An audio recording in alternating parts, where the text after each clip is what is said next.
అయ్యా క్రొత్తగా పుట్టడం అంటే ఇప్పుడేంది, మళ్ళీ మా అమ్మ కడుపులోకి వెళ్ళి మళ్ళీ రావచ్చు నేను బయటికి, క్రొత్తగా మళ్ళీ పుట్టొచ్చా అని అడిగాడు.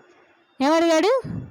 మరలా నేను క్రొత్తగా జన్మించవచ్చా అని అడిగితే యేసుక్రీస్తు ప్రభువారు అన్నారు, క్రొత్తగా జన్మించడం అంటే మరలా నీ తల్లి గర్భంలోకి వెళ్ళి మళ్ళీ బయటికి రావటం ఇది కాదు. ఏంటి? బాప్తీసం తీసుకోవడం అని చెప్పాడు. ఏమని చెప్పారు? బాప్తిస్మము. ఈ పదం విన్నారా మీరు? ప్రతి చర్చ్లో ఇస్తారు ఒక రొట్టె ద్రాక్ష రసం. అందరికి ఇస్తారా? అందరికి ఇస్తారా?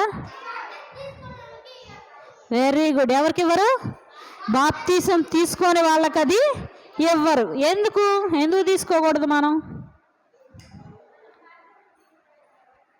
బాప్తీసం తీసుకున్న వాళ్ళకే అది తినే అర్హత ఉంది, తీసుకునే వాళ్ళకి ఉందా అర్హత?